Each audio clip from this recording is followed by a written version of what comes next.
அந்த மாதிரி போயிட்டு இருக்கு. அடுத்த செய்தி என்ன? அடுத்தது வந்து பாத்தீங்கன்னா நம்ம ராசிபுரம்.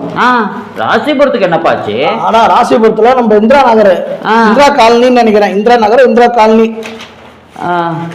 அங்க வந்து பாத்தீங்கன்னா 5 வயசு குழந்தை பாவம் வீட்டு வெளியிலேயோ விளையாண்டு இருக்குது. இந்திரா காலனியை சேர்ந்தவங்க ஒரு கணவன் மனைவி ஒரு பெண் குழந்தை, தீயான பேர் 5 வயசு குழந்தை. ஒரு அந்த குழந்தையோட அப்பா வந்து மெக்கானிக்கா இருக்காரு, அவங்க அம்மா வந்து வீட்டுல தான் இருக்கிறாங்க. பாப்பா வெளியில விளையாண்டு இருந்திருக்குது காலையில. இங்கேவா அந்த அம்மா வீட்டுக்குள்ள சமையல் வேலையை பார்த்துட்டு இருந்திருக்காங்க. சரி, இப்பதான் எங்க பார்த்தால திருநாய்கள் நிறைய பிரச்சனை போயிட்டு இருக்குன்னு சொல்றாங்கல்ல.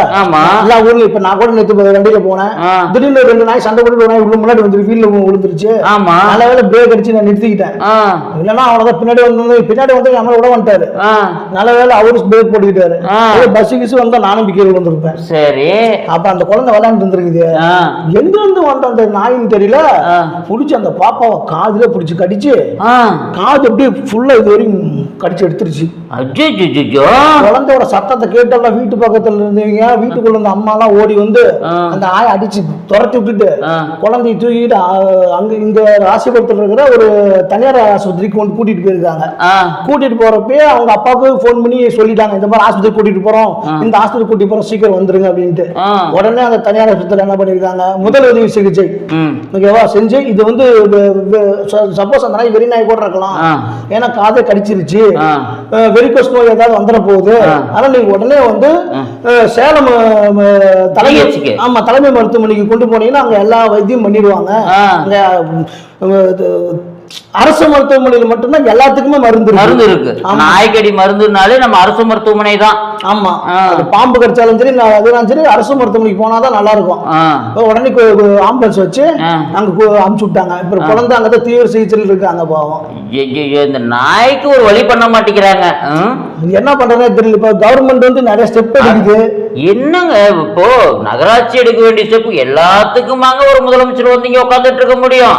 அந்தந்த ஏரியா கவுன்சிலர் இருக்காங்க, தெருநாய் இவ்வளவு இருக்குன்னு தெரியும், ஆனா இவ்வளவு இருக்கிறதுக்கு அவங்க என்ன பண்ண போறாங்கன்னு தெரியல. சரி, இது கேட்கும் போதே மனசு கஷ்டமா இருக்கு. தெருநாய்களை கண்ட்ரோல் பண்ண மாட்டேங்கிறாங்க. அது கண்ட்ரோல் பண்ணா பரவாயில்ல. நம்ம வீட்டு முன்னாடி விளையாண்டு இருந்த குழந்தை காது கடிச்சிருக்குது. மனுஷனையும் நம்பி விட முடியல, நாயும் நம்ப முடியல குழந்தைங்கள. இப்ப என்னதான் பண்றதுன்னு தெரியல. மக்கள் எப்படிதான் இப்படி நம்ம வாழ போறது? ரோட்ல நடக்கவும் முடியல, வண்டியில பார்க்க முடியல. வண்டியில போனாலும் நாய் குறுக்க வந்து விழுகுது, துரத்து கடிக்குது. அரசு மருத்துவமனையில எந்த நேரமும் நாய் கடி வச்சு மாட்டேங்குது. சரி, அடுத்த செய்தி என்ன? அடுத்தது சரி சோனா, சரி இது கேட்கும் போதே மனசு கஷ்டமா இருக்கு. அடுத்த செய்தியை பாரு.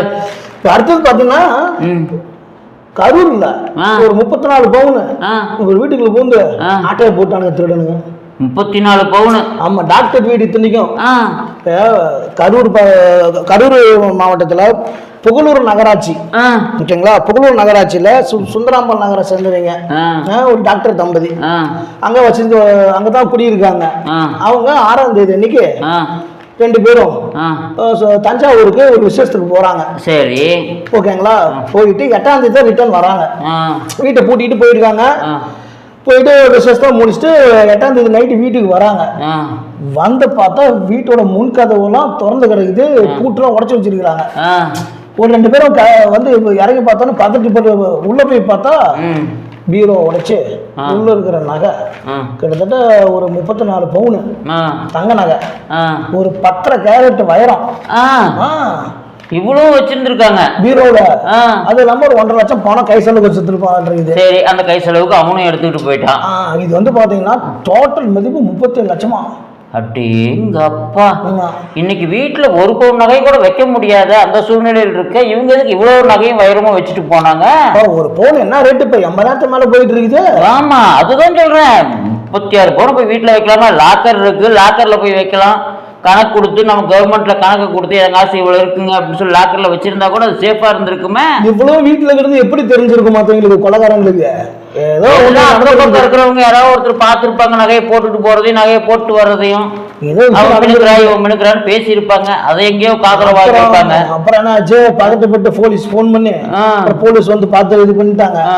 அப்புறம் நம்ம கரூர் மாவட்டம் எஸ்பி, அப்புறம் நம்ம அரவக்குறிச்சி டிஎஸ்பி எல்லாம் வந்து நேர்ல வந்து ஆய்வு செஞ்சு தனிப்படை அமைச்சிருக்காங்க பிடிக்கிறதுக்கு. கண்டிப்பா பிடிச்சிருவாங்க, 100% பிடிச்சிருவாங்க. எவ்வளவு தூரம் போக முடியும் நகையை தூக்கிக்கிட்டு?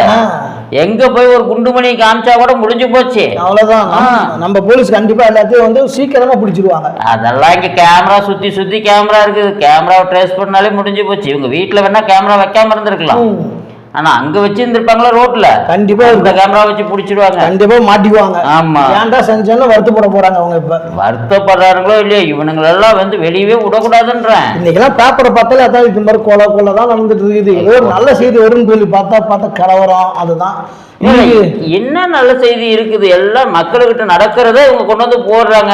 இன்னைக்கு நல்ல செய்தி என்னன்னா அது மட்டும்தான், நம்மளுடைய தமிழன் வந்து சிபி ராதாகிருஷ்ணன் அவர்கள் துணை ஜனாதிபதி பதவி ஏற்றது நமக்கு எல்லாருக்கும் சந்தோஷம், இந்தியாவுக்கே பெருமை தான். ஆமா, 3வது முறை ஒரு தமிழன் வந்திருக்காரு.